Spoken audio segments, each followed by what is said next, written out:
The Ufungamano Joint Forum of Religious Organizations has raised concerns over the recent attacks on the ruling by the judiciary, by the executive and parliament.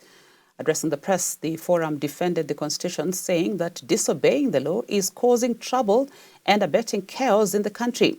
The past few weeks has witnessed attacks by the president against the order issued by the courts against the administration's projects, key among them the affordable housing levy. Dole Mwirigi Mbuvi now reports. The executive began the new year in fighting mode with attacks against the judiciary, accusing it of being corrupt and showing bias against the president's perceived agenda on health, construction of roads, and the housing levy.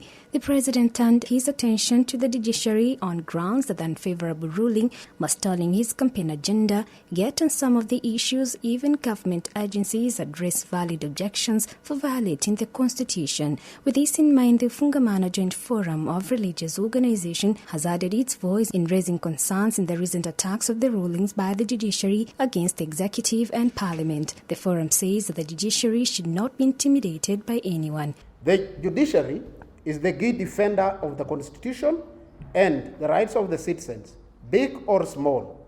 It is UJFRO's view that the attacks by the executive, headed by the president and the parliament, on its rulings are unwarranted and an insult to the judiciary and the rule of the law. According to the forum, the attacks by the executive headed by the president and the parliament on its ruling are unwarranted and an insult to the judiciary and the rule of law.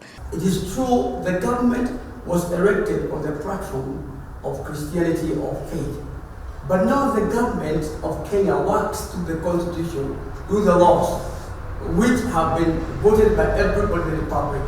So government becomes a big complex thing, how to combine and how to balance. Because the government of Kenya is secular.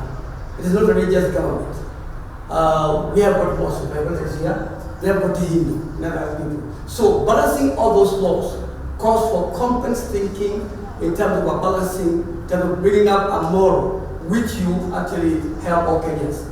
Unless there is a listening ear on the part of the president, then we'll have to revert to what we used to be during the times of President Moi.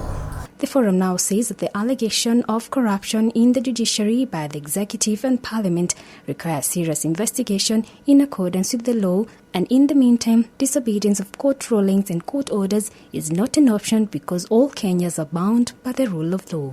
Kuna zaidi ya mambo matano ambayo kwamba ameyapitisha na yote yamepingwa ni katiba, yamepingwa ni koti. Anafaa kuelewa si yeye anapingwa, koti inatetea Mkenya ambaye analia. Wakenya wanaumia rais. Kama uambiwi, sisi ambao kwamba ndio viongozi wa dini, tuko chini mashinani, watu wanalia. Kuna baadhi ya watu umeona wewe mwenyewe wakikulaani. Sisi umeona kikulaani kule Mombasa na wengineo.